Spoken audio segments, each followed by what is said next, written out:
وَأَلْقَى فِي الْأَرْضِ رَوَاسِيَ أَن تَمِيدَ بِكُمْ، اس نے زمین میں پہاڑوں کی میخیں گاڑ دی تاکہ زمین تم کو لے کر ڈھلک نہ جائے.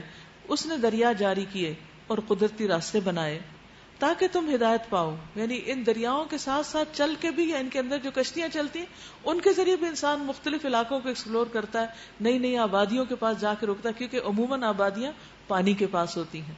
تو اس طرح نئی دنیایں کھلتی جاتی ہیں انسانوں پر. اس نے زمین میں راستہ بتانے والی علامتیں رکھ دی، یعنی ساری زمین ایک جیسی اسپاٹ نہیں بنا دی. کہیں پہاڑ ہیں، کہیں وادیاں ہیں، کہیں درخت ہیں، کہیں سمندر ہیں، کہیں گھنے جنگل ہیں. یہ ساری علامتیں ہیں. اور تاروں سے بھی لوگ ہدایت پاتے ہیں، یعنی اندھیرے میں رات کے وقت تلاش کرتے ہیں جب دن کی نشانیاں مٹ جاتی ہیں. افمن یخلق کمن لا یخلق افلا تذکرون، پھر کیا وہ جو پیدا کرتا ہے اور جو کچھ بھی پیدا نہیں کرتے دونوں یکساں ہیں، کیا تم ہوش میں نہیں آتے؟ اور تم اللہ کی نعمتوں کو گننا چاہو تو گن نہیں سکتے. حقیقت یہ ہے کہ وہ بڑا ہی درگزر کرنے والا اور رحیم ہے، حالانکہ وہ تمہارے کھلے سے بھی واقف ہے اور چھپے سے بھی. اللہ اکبر، یعنی ہمارے سارے گناہوں کو جانتا ہے، اس کے باوجود ہمیں نعمتیں دیے چلے جا رہا ہے. کبھی ایسا نہیں ہوتا کہ ہم نماز نہ پڑھیں اور ہمارا کھانا نہ ملے ہمیں. اور کتنے لوگ ایسے جنہوں نے زندگی میں کوئی نماز نہیں پڑھی اور وہ بھی ساری زندگی سے کھا پی رہے ہیں اور ساری نعمتوں سے فائدہ اٹھا رہے ہیں. تو یہ اللہ کی رحمت ہے تو ہی زندہ ہے. اور کیوں یہ آزادی دی ہوئی ہے؟ تاکہ بندوں کا امتحان لیا جائے، شاید کسی دن پلٹ آئے، شاید اللہ کے وفادار بن جائیں. اور وہ دوسری ہستیاں جنہیں اللہ کو چھوڑ کر پکارتے ہیں وہ کسی چیز کی بھی خالق نہیں ہیں بلکہ خود مخلوق ہیں، مردہ ہیں نہ کہ زندہ، اور ان کو کچھ معلوم نہیں کہ انہیں کب دوبارہ زندہ کر کے اٹھایا جائے گا. یعنی اللہ کو چھوڑ کر جس کسی کے سامنے بھی جھکتے ہیں تو وہ تو اللہ کی مخلوق ہیں، ان کو عبادت میں کیسے شریک کر سکتے ہو؟ اور پھر لا یخلقون شیئا وهم یخلقون کے بعد فرمایا اموات، مردہ ہے. یہاں اشارہ کس کی طرف ہے؟ یہاں اشارہ پتھروں کی طرف نہیں، ان کی تو کوئی زندگی نہیں تھی کہ موت ہو، وہ تو آلریڈی موت ہے، ڈیڈ ہے. یا سورج چاند ستاروں کی طرف نہیں ہے اشارہ، یہاں اشارہ ہے انسانوں میں سے ان ہستیوں کی طرف کہ جن کو مرنے کے بعد لوگ الہ کا درجہ دے دیتے ہیں، ان کی قبروں پہ جا کے نظر و نیاز دیتے ہیں، جانور قربان کرتے ہیں، سجدے کرتے ہیں ان کو، اور ان کے ساتھ وہ معاملہ کرتے ہیں جیسے کوئی اپنے رب کے ساتھ معاملہ کرے. تو اس سے روکا جا رہا ہے. وَمَا يَشْعُرُونَ أَيَّانَ يُبْعَثُونَ، ان کو تو یہ بھی نہیں پتا کہ وہ دوبارہ کب اٹھیں گے، کیونکہ جب وہ زندہ تھے تب بھی ان کو نہیں پتا تھا. مر کے کہاں سے پتا چلے گا کہ وہ اس قبر سے کب باہر آنے والے ہیں؟ جب ہم زندگی میں، ہم دنیا میں سوتے ہیں رات کو تو ہمیں پتا ہوتا ہے اتنے بجے اٹھنا، الارم لگا دیتے، کسی کو کہہ دیتے ہمیں جگا دو اگر ہم خود نہ جاگ سکیں. لیکن قبر والوں کو تو کوئی جگائے بھی تو وہ نہیں جاگتے، اور ان کے پاس کوئی الارم ہی نہیں ہے کہ وہ خود جب اٹھنا چاہیں وہ اٹھ سکیں. تو جب وہ اپنی نیند سے، اپنی موت سے اٹھ بھی نہیں سکتے تو تمہاری باتیں کہاں سے سنیں گے، اور تمہاری نظر نیاز کو کہاں سے اپریشیٹ کریں گے، اور کس طرح تمہارے کام آئیں گے؟ تو غیر اللہ کو سجدہ شرک ہے، غیر اللہ سے دعا کرنا شرک ہے. الہکم الہ واحد، تمہارا الہ بس ایک ہی الہ ہے، ایک رب ہے، ایک خالق اور ایک مالک ہے، ایک معبود ہے. فالذین لا یؤمنون بالآخرۃ قلوبہم منکرۃ وہم مستکبرون، مگر جو لوگ آخرت کو نہیں مانتے ان کے دلوں میں انکار بس کر رہ گیا ہے اور وہ گھمنڈ میں پڑ گئے ہیں. اللہ یقیناً ان سب کے کرتوت جانتا ہے، چھپے ہوئے بھی اور کھلے بھی. وہ ان لوگوں کو ہرگز پسند نہیں کرتا جو غرور نفس میں مبتلا ہوں. جہاں ہم نے پیچھے بہت سی آیات پڑھی جس سے پتہ چلتا ہے کہ اللہ تعالیٰ کس کس سے محبت کرتا ہے، اب یہاں یہ بتا دیا کہ کس سے محبت نہیں کرتا. تو جو شخص اپنے آپ کو بڑی چیز سمجھتا ہو، تکبر کرتا ہو، وہ کبھی بھی اللہ کا محبوب نہیں بن سکتا. تو اللہ تعالیٰ کو بندے سے اس کی عاجزی پسند ہے، تکبر نہیں. اور جب کوئی ان سے پوچھتا ہے کہ تمہارے رب نے کیا چیز نازل کی، تو کہتے ہیں اجی وہ تو اگلے وقتوں کی فرسودہ کہانیاں ہیں. یہ باتیں وہ اس لیے کرتے ہیں کہ قیامت کے روز اپنے بوجھ بھی پورے اٹھائیں اور ساتھ ساتھ کچھ ان لوگوں کے بوجھ بھی سمیٹیں جنہیں یہ بربنائے جہالت گمراہ کر رہے ہیں. دیکھو کیسی سخت ذمہ داری ہے جو یہ اپنے سر لے رہے ہیں. ان سے پہلے بھی بہت سے لوگ حق کو نیچا دکھانے کے لیے ایسی ہی مکاریاں کر چکے ہیں. تو دیکھ لو کہ اللہ نے ان کے مکر کی عمارت جڑ سے اکھاڑ پھینکی اور اس کی چھت اوپر سے ان کے اوپر آ رہی، اور ایسے رخ سے ان پر عذاب آیا جدھر سے اس کے آنے کا ان کو گمان تک نہ تھا. پھر قیامت کے روز اللہ انہیں ذلیل و خوار کرے گا اور ان سے کہے گا بتاؤ اب کہاں ہے میرے وہ شریک جن کے لیے تم اہل حق سے جھگڑے کیا کرتے تھے. جن لوگوں کو دنیا میں علم حاصل تھا وہ کہیں گے آج رسوائی اور بدبختی ہے کافروں کے لیے. ہاں انہی کافروں کے لیے جو اپنے نفس پر ظلم کرتے ہوئے جب ملائکہ کے ہاتھوں گرفتار ہوتے ہیں تو سرکشی چھوڑ کر فوراً ڈگیں ڈال دیتے ہیں اور کہتے ہیں ہم تو کوئی قصور نہیں کر رہے تھے. ملائکہ جواب دے رہے ہیں کیسے نہیں کر رہے تھے, اللہ تمہارے کرتوتوں سے خوب واقف ہے. اب جاؤ جہنم کے دروازوں میں گھس جاؤ, وہیں تم کو ہمیشہ رہنا ہے. بس حقیقت یہ ہے کہ بڑا ہی برا ٹھکانہ ہے متکبروں کے لیے. تو اس سے یہ پتہ چلتا ہے کہ موت جو ہے وہ انسان کے لیے ہمیشہ کے خاتمے کا نام نہیں ہے. موت کے بعد انسان کی ایک اور زندگی شروع ہو جاتی ہے جس میں سزا بھی ہے جزا بھی ہے. کیونکہ وہ کہتے ہیں نا آج جہنم کے دروازوں سے داخل ہو جاؤ, یعنی قبر کے اندر جو سزا ہے اس کی طرف اشارہ ہے. وَقِيلَ لِلَّذِينَ اتَّقَوْا مَاذَا أَنزَلَ رَبُّكُمْ قَالُوا خَيْرًا. سبحان اللہ, کیا کمپیریزن دیا ہوا ہے کہ جو لوگ منکر ہیں جب ان سے کہا جاتا ہے کہ رب نے کیا اتارا تو وہ کہتے ہیں پہلے لوگوں کی کہانیاں ہیں. اور تقوی والے کیا کہتے ہیں جو اتارا ہے خیر ہی اتارا ہے, سب اچھا ہی اتارا ہے. کچھ اس کو اساطیر الاولین بتاتے ہیں اور کچھ اس کو خیر بتاتے ہیں. آپ کیا بتاتے ہیں؟ واقعی اللہ کرے کہ ہم سب کے لیے خیر ہی ہو اور اسے خیر سمجھ کے ہم لیں اور اس سے ہماری زندگیوں میں خیر ہی خیر ہو جائے اور ہمارا انجام بھی بخیر ہو جائے. للذین احسنوا فی ہذہ الدنیا حسنہ ولدار الآخرۃ خیر ولنعم دار المتقین. دوسری طرف جب تقوی والوں سے پوچھا جاتا ہے کہ یہ کیا چیز ہے جو تمہارے رب کی طرف سے نازل ہوئی تو جواب دیتے ہیں بہترین چیز اتری ہے. یعنی جو قرآن کو پڑھتا اور سمجھتا جاتا ہے وہ اس کو قبول کرتا جاتا ہے جس کے اندر خیر ہوتی. اس طرح کے نیکوکار لوگوں کے لیے اس دنیا میں بھی بھلائی ہے. انڈر لائن کر لیجئے للذین احسنوا فی ہذہ الدنیا حسنہ. اس وعدے کو یاد رکھیں, کبھی ایسا نہیں ہو سکتا کہ آپ اللہ کی اس کتاب کو تھامے پکڑے اور آپ کے لیے خیر اور بھلائی نہ آئے.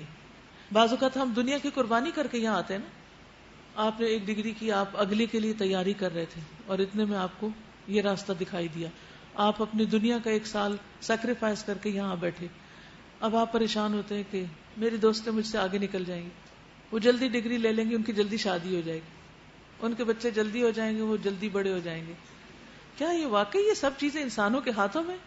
کیا ہر ڈگری کی تمنا رکھنے والا ڈگری لے سکا؟ کیا ہر ڈگری رکھنے والا جاب لے سکا, پسندیدہ اپنی مرضی کی جاب؟ کیا ہر جاب والا اپنی مرضی کا گھر بنا سکا اور اپنی مرضی کی شادی کر سکا؟ نہیں. کیا ہر اپنی مرضی اور پسند کی بیوی لانے والا اپنی پسند کی اولاد پیدا کر سکا؟ اور کیا اپنی پسند کی اولاد رکھنے والا ان کو وہ سب کچھ دے سکا جو وہ دینا چاہتا تھا؟ کس دنیا کی باتیں کرتے ہیں؟ اس میں کون سی چیز اپنی مرضی کی ہے؟ کچھ بھی تو نہیں. جو اللہ دے شکر ہے اس کا, اور جو نہ دے اس پر بھی شکر ہے, کیونکہ وہ ہمارے لیے ٹھیک ہی نہیں تھا. جو نہ ملے اس پہ ہمیشہ سوچا کریں اس میں خیر تھی جو مجھے یہ نہیں ملا, اور جو ملا ہے اس میں بھلائی ہے. اور اگر میں نے اس کو خیر سمجھ کے لیا ہے, حسنہ سمجھ کے لیا ہے, تو اللہ اس دنیا میں بھی حسنہ دے گا اس قرآن کی بدولت سے. کبھی بھی یہ نہ سوچا کریں. کتنے ہی حافظ بچے میرے علم میں ایسے ہیں کہ جنہوں نے حفظ کیا, بظاہر اپنے وقت میں اپنے دوسرے کلاس والوں سے پیچھے رہ گئے اور پھر اس کے بعد ان سے بھی آگے نکل گئے, اور اب ایک طرف وہ دنیا کے کام بھی کر رہے ہیں, دوسری طرف رات کو رمضانوں میں تراویح بھی پڑھاتے ہیں. اس سے بڑی کیا خوش قسمتی ہو سکتی کہ آپ دونوں جگہ پہ برابر کے ساتھ ساتھ چل رہے ہیں. تو ایسا نہیں ہوتا کہ آپ دنیا میں لگ جائیں تو دین آپ چھوڑ کے بیٹھ جائیں, یا دین میں لگے تو دنیا چھٹ جائے گی. دنیا بھی بقدر حصہ بقدر ضرورت ملے گی آپ کو, لیکن وہ ملنا بھی کوئی بہت بڑی ایسی بات نہیں. اللہ کی نعمت شکر ادا کرنا چاہیے, لیکن اصل نظر ہماری پھر آخرت پر ہونی چاہیے. کیوں؟ وَلَدَارُ الْآخِرَةِ خَيْرٌ. یہ کس کا انجام ہے؟ جنہوں نے کہا تھا کہ یہ قرآن خیر ہے, ان کے لیے آخرت کا گھر بھی بخیر ہے. وَلَنِعْمَ دَارُ الْمُتَّقِينَ. اور کتنا اچھا گھر ہے متقیوں کا. کیسا گھر؟ جنات عدن, عدن کے باغ. جنات عدن يدخلونها, عدن کے باغات جن میں وہ داخل ہوں گے. تجری من تحتها الانہار, جن کے نیچے نہریں بہ رہی ہوں گی. لهم فيها ما يشاءون, ان کے لیے اس میں وہ سب کچھ ہوگا جو وہ چاہیں گے, جو ان کی تمنا ہوگی, جو ان کی خواہش ہوگی. دنیا کو جنت بنانے والے کبھی کامیاب نہیں ہو سکے، وہ سب کچھ نہیں لا سکے جو وہ چاہتے تھے، اگر وہ بوقت ضرورت ان کو مل بھی گیا تو موت سے نہیں بچ سکے. کذالک یجزی اللہ المتقین، یہ جزا دیتا ہے اللہ متقیوں کو.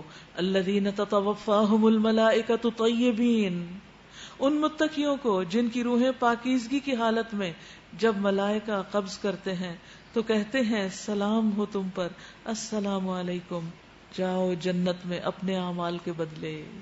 یہ ہے اصل خوش نصیبی، یہ ہے اصل خوش قسمتی. دعا کیجیے اس وقت اپنے لیے کہ اللہ جب ہماری موت آئے تو فرشتہ آ کر سلام کرے اور خوشخبری لے کر آئے، کیونکہ موت تو آنی ہی آنی ہے. الذین تتوفاہم الملائکۃ طیبین، وہ اس حال میں آتے ہیں ان کی جان نکالنے کہ وہ پاک صاف ہوتے ہیں.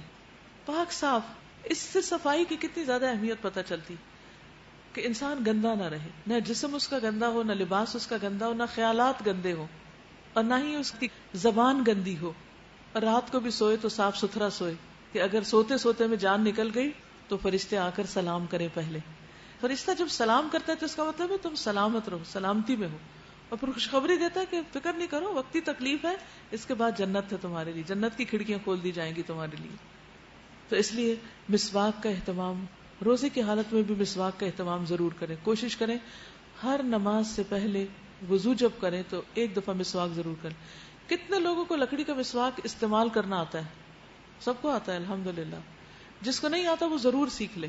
اور اس کے فائدے کیا ہیں، اس پر ایک پیمفلٹ بھی ہے، اس کو اگر پڑھ لیں تو انشاءاللہ اور زیادہ شرح صدر ہو جائے گا. بلکہ دوسروں کو بھی سنت پر عمل کرنے کی تلقین کریں، کیونکہ جب خاص طور پر آپ رات کو قرآن پڑھتے ہیں تو فرشتہ آپ کے منہ کے پاس ہوتا ہے، اور اگر آپ کے منہ سے اسمیل آتی ہے تو وہ دور چلا جاتا ہے. پھر اس آیت کو دیکھیے، الذین تتوفاہم الملائکۃ طیبین، جن کو فرشتے اس حال میں قبض کرتے ہیں کہ وہ پاک صاف ہوتے ہیں. یقولون سلام علیکم، کہتے ہیں تم پر سلام ہو، سلامتی ہو تم پر. ادخلوا الجنہ، جنت میں داخل ہو جاؤ. بما کنتم تعملون، کیونکہ تم عمل کرتے تھے، تم سب عمل کرتے تھے. تو عمل کی کتنی زیادہ ضرورت ہے. کرنے کا کام تو پھر یہی ہے کہ ہم ایسے بن جائیں کہ جن کو فرشتے آ کے سلام کریں. هل ينظرون الا ان تأتيهم الملائکۃ او یأتی امر ربک. اے محمد صلی اللہ علیہ وسلم، اب جو یہ لوگ انتظار کر رہے ہیں تو اس کے سوا اب اور کیا باقی رہ گیا ہے کہ ملائکہ ہی آ پہنچے یا تیرے رب کا فیصلہ آ جائے. اس طرح کی ڈٹائی ان سے پہلے بہت سے لوگ کر چکے ہیں. پھر جو کچھ ان کے ساتھ ہوا وہ ان پر اللہ کا ظلم نہ تھا بلکہ ان کا اپنا ظلم تھا جو انہوں نے خود اپنے اوپر کیا. ان کے کرتوتوں کی خرابیاں آخر کار ان کی دامن گیر ہو گئیں، اور وہی چیز ان پر مسلط ہو کر رہی جس کا وہ مذاق اڑایا کرتے تھے. وقال الذين اشركوا لو شاء الله ما عبدنا من دونه من شيء نحن ولا آباؤنا ولا حرمنا من دونه من شيء كذلك فعل الذين من قبلهم فهل على الرسل الا البلاغ المبين. یہ مشرکین کہتے ہیں اگر اللہ چاہتا تو نہ ہم اور نہ ہمارے باپ دادا اس کے سوا کسی اور کی عبادت کرتے، اور نہ اس کے حکم کے بغیر کسی چیز کو حرام ٹھہراتے. ایسے ہی بہانے ان سے پہلے کے لوگ بھی بناتے رہے ہیں. تو کیا رسولوں پر صاف صاف بات پہنچا دینے کے سوا اور بھی کوئی ذمہ داری ہے؟ ہم نے ہر امت میں ایک رسول بھیجا اور اس کے ذریعے سے سب کو خبردار کر دیا کہ لوگوں اللہ کی بندگی کرو اور طاغوت یعنی شیطان کی بندگی سے بچو. اس کے بعد ان میں سے کسی کو اللہ نے ہدایت بخشی اور کسی پر دلالت مسلط ہو گئی. پھر ذرا زمین میں چل پھر کر دیکھ لو کہ جھٹلانے والوں کا انجام کیا ہوتا ہے یا جھٹلانے والوں کا انجام کیا ہو چکا ہے. اے محمد صلی اللہ علیہ وسلم، آپ چاہے ان کی ہدایت کے لیے کتنے ہی حریص ہوں، مگر اللہ جس کو بھٹکا دیتا ہے پھر اسے ہدایت نہیں دیا کرتا، اور اس طرح کے لوگوں کی مدد کوئی نہیں کر سکتا.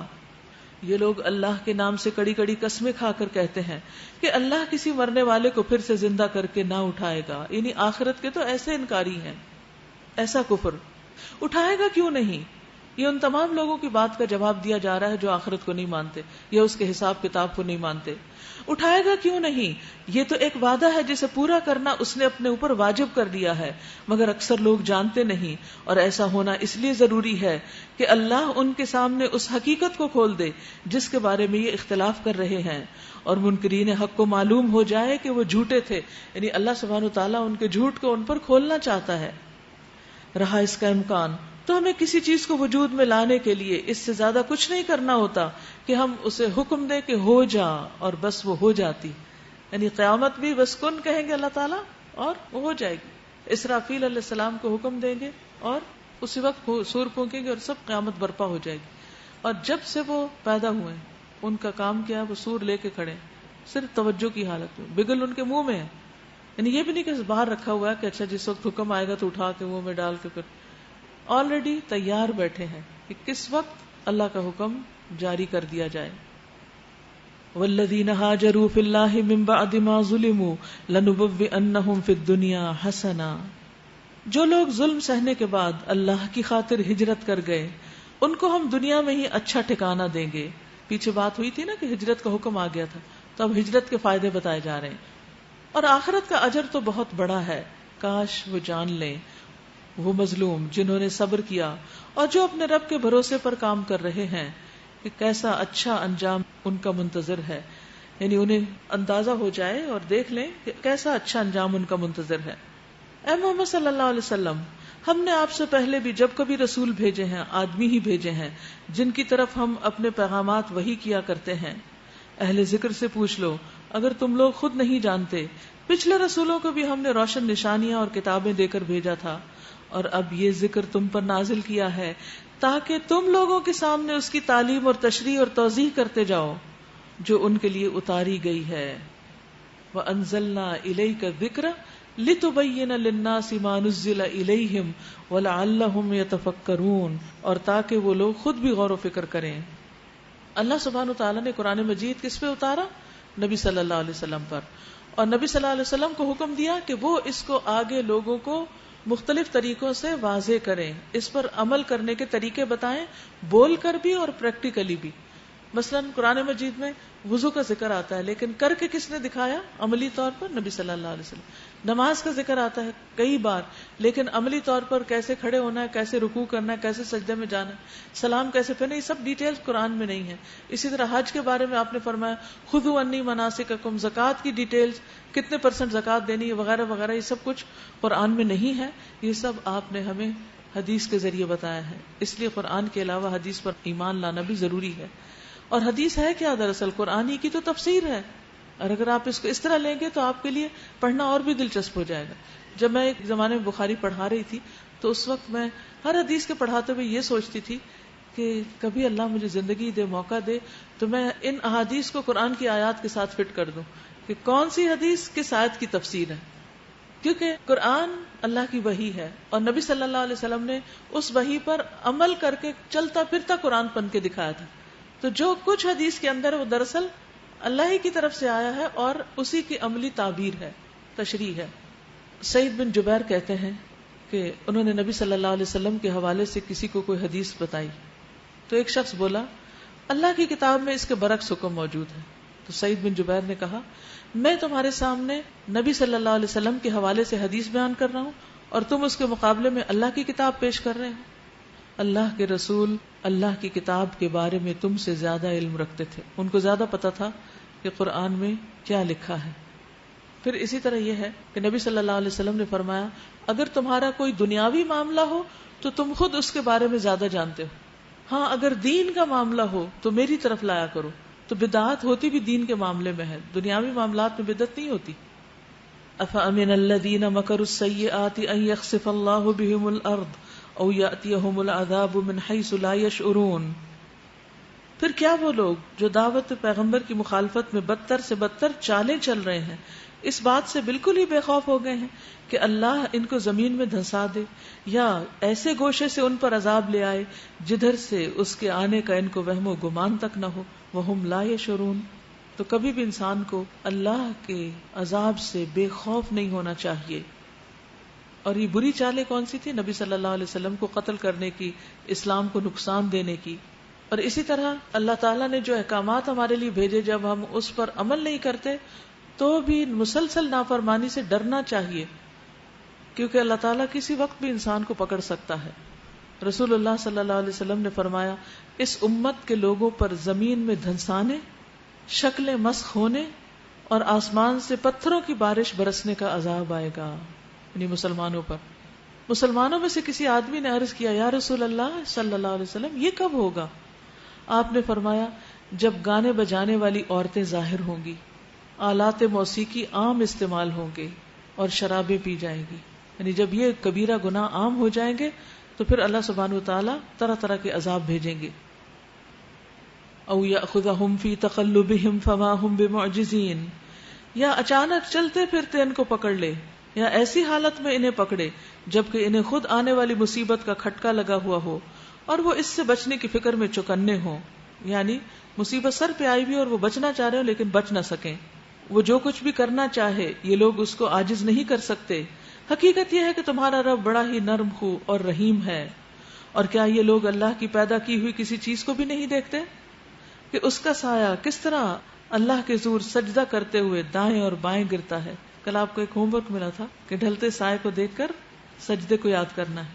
کسی کو خیال آیا؟ الحمدللہ. زمین اور آسمانوں میں جس قدر جاندار مخلوقات ہیں اور جتنے ملائکہ ہیں، سب اللہ کے آگے سر بسجود ہیں.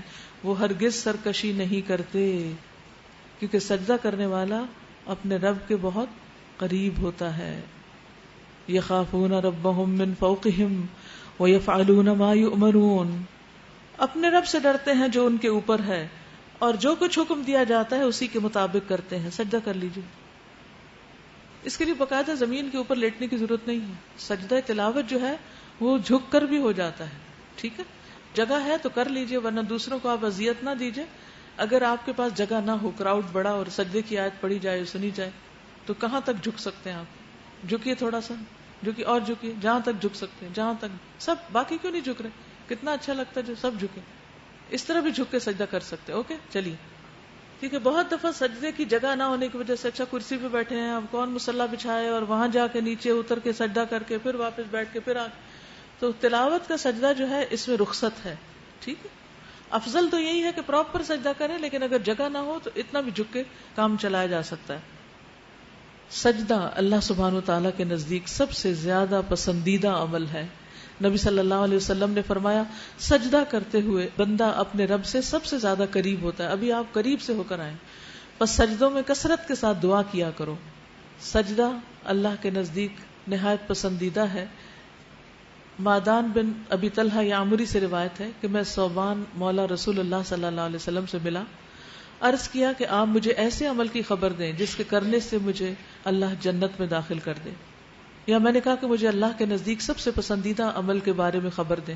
وہ خاموش رہے. پھر میں نے پوچھا، وہ خاموش رہے. تیسری بار پوچھا تو انہوں نے فرمایا، میں نے رسول اللہ صلی اللہ علیہ وسلم سے اس بارے میں سوال کیا تھا تو آپ نے فرمایا، تم پر اللہ کے لیے سجدوں کی کثرت لازم ہے. زیادہ سے زیادہ سجدے جمع کر لو اپنی نمازوں کے یا اللہ کے حضور کے.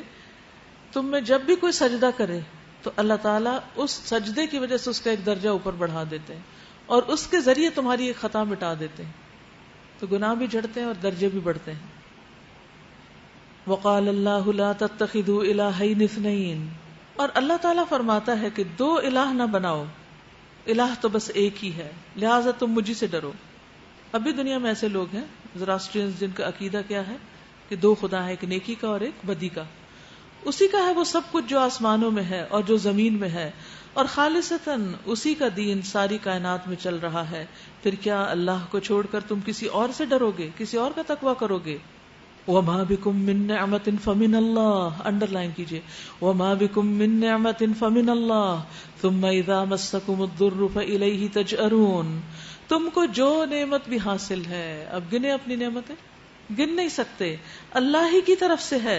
پھر جب کوئی سخت وقت تم پر آتا ہے تو تم لوگ خود اپنی فریادیں لے کر اسی کی طرف دوڑتے ہو. یعنی توحید کی گواہی تمہارے اپنے نفس کے اندر ہے، تمہیں پتا ہے سب کچھ تمہیں اللہ ہی نے دے رکھا ہے، پھر تم دوسروں کی باتوں میں آ کر اس حقیقت کا انکار کر رہے ہو.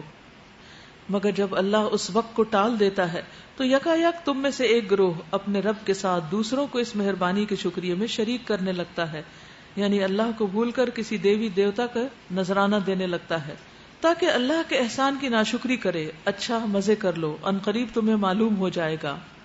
یہ لوگ جن کی حقیقت سے واقف نہیں، ان کے حصے ہمارے دیے ہوئے رزق میں سے مقرر کرتے ہیں، یعنی بتوں کے نام پر۔ ان کی نظر نیاز اور بھیٹ کے لیے اپنی آمدنیوں اور اپنی زمینوں میں سے ایک حصہ مقرر کر کے نکالتے ہیں۔ اللہ کی قسم ضرور تم سے پوچھا جائے گا کہ یہ جھوٹ تم نے کیسے گھڑ لیے تھے۔ یہ اللہ کے لیے بیٹیاں تجویز کرتے ہیں، سبحان اللہ، اور ان کے لیے وہ جو یہ خود چاہیں۔ جب ان میں سے کسی کو بیٹی کے پیدا ہونے کی خوشخبری دی جاتی ہے تو اس کے چہرے پر کلونس چھا جاتی ہے اور وہ بس خون کا سا گھونٹ پی کر رہ جاتا ہے، لوگوں سے چھپتا پھرتا ہے کہ اس بری خبر کے بعد کیا منہ دکھائے۔ سوچتا ہے ذلت کے ساتھ بیٹی کو لیے رہے یا مٹی میں دبا دے۔ دیکھو کیسے برے فیصلے ہیں جو یہ اللہ کے بارے میں کرتے ہیں۔ بری صفات سے متصف کیے جانے کے لائق تو وہ لوگ ہیں جو آخرت کا یقین نہیں رکھتے۔ رہا اللہ تو اس کے لیے سب سے برتر صفات ہیں، وہی تو سب پر غالب اور حکمت میں کامل ہے۔ تو اس سے کیا پتہ چلتا ہے کہ بیٹیاں اللہ سبحانہ تعالیٰ ہی کی دین ہوتی ہیں، ان کو برا نہیں سمجھنا چاہیے۔ نبی صلی اللہ علیہ وسلم نے فرمایا لا تکرہوا البنات، بیٹیوں کو ناپسند نہ کرو، کیونکہ وہ دل بہلانے والی اور اہمیت کی حامل ہوتی ہیں، یعنی وہ مانوس کرنے والی ہوتی ہیں، کیئرنگ ہوتی ہیں، ماں باپ کا خیال رکھتی ہیں۔ اب دیکھیے کہ مرد اور عورت کی نیچر میں کیا فرق ہے۔ دونوں میں سے کیئرنگ کون ہوتا ہے زیادہ؟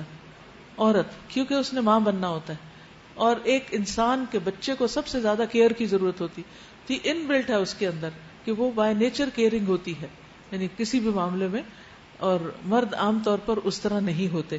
بہت سی لڑکیاں یہ غلطی کرتی ہیں کہ اپنے شوہروں سے یہ توقع رکھتی ہیں کہ جیسے وہ خود خیال رکھتی ہیں بچوں کا، وہ بھی ان کا ایسے ہی خیال رکھیں، جو کہ ان کے مزاج میں نہیں ہوتا، الا ماشاء اللہ، ایکسیپشنل کیس ایکسیپشنل ہوتے ہیں۔ تو ایسی صورت میں کرنا کیا چاہیے کہ اللہ کی دی ہوئی اس نعمت کو، بیٹی بھی اگر بیٹا نعمت ہے تو بیٹی بھی نعمت ہے، اس کا شکر ادا کرنا چاہیے، ان کو برا نہیں سمجھنا چاہیے، اور جو بیٹیوں کی اچھی تربیت کرے اس کے لیے جہنم سے آڑ ثابت ہوں گی، اس حدیث پر یقین رکھتے ہوئے، اچھے اجر کی توقع رکھتے ہوئے بیٹیوں پر دل کھول کے خرچ کرنا چاہیے۔ کیونکہ بعض لوگ واقعی بڑے سنگ دل ہوتے ہیں، وہ کیا کہتے ہیں یہ تو پرائی امانت ہے، بچپن سے ہی تانے دینے شروع ہو جاتے ہیں، پرائی امانت پرائی امانت۔ اور کیا مطلب اس گھر پہ کچھ بھی حق نہیں، تمہیں تو جانا ہے یہاں سے، اور تمہیں تو آگے جانا ہے آگے جانا ہے، یعنی جب آئے گا وقت جانے کا تو چلے جائیں گے، لیکن اس سے پہلے ہی ڈراتے رہتے ہیں کہ جانا ہے تمہیں۔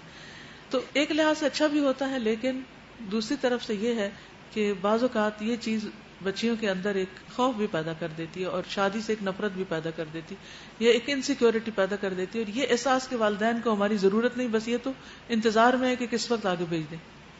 تو اہل عرب بیٹیوں کے معاملے میں بڑا ظلم و ستم روا رکھتے تھے۔ اسلام نے ہمیں صحیح معاملہ کرنا سکھایا کہ ان کو حقیر مال نہ سمجھو، ان کی ناقدری نہ کرو، وہ تمہارے لیے اجر کمانے کا ذریعہ ہے۔ حدیث میں آتا ہے جس کی 3 بیٹیاں ہوں ان کو وہ اچھی طرح پالے پوسے، اچھی تعلیم و تربیت دے تو وہ اس کے جنت میں لے جانے کا ذریعہ ہے۔ لیکن عام طور پہ جب بیٹی پیدا ہوتی ہے تو کیا کرتے ہیں، ہائے بیچاری پھر بیٹی ہو گئی۔ خود اپنے ماں باپ بھی اور بہن بھائی بھی، اور سارے دل میں ایک ہوک ان کے اٹھتی ہے، اللہ بیٹا ہو جاتا تو کتنا اچھا تھا۔ حالانکہ وَلَيْسَ الذَّكَرُ كَالْأُنثَىٰ، بیٹا بیٹی کی طرح نہیں ہوتا، بیٹی کا اپنا مقام ہے، اللہ نے ان سے جو کام لینا ہے وہ انہی سے لینا ہے، اور انسانوں کی تخلیق اور تربیت اور پرورش کا کام ان کے ذمہ ہے، کوئی معمولی کام ہے؟ یعنی مرد تو فیکٹریوں میں کام کرتے ہیں اور عورت کی فیکٹری اس کے ساتھ لگی ہوئی ہے جس میں انسان بنتے ہیں۔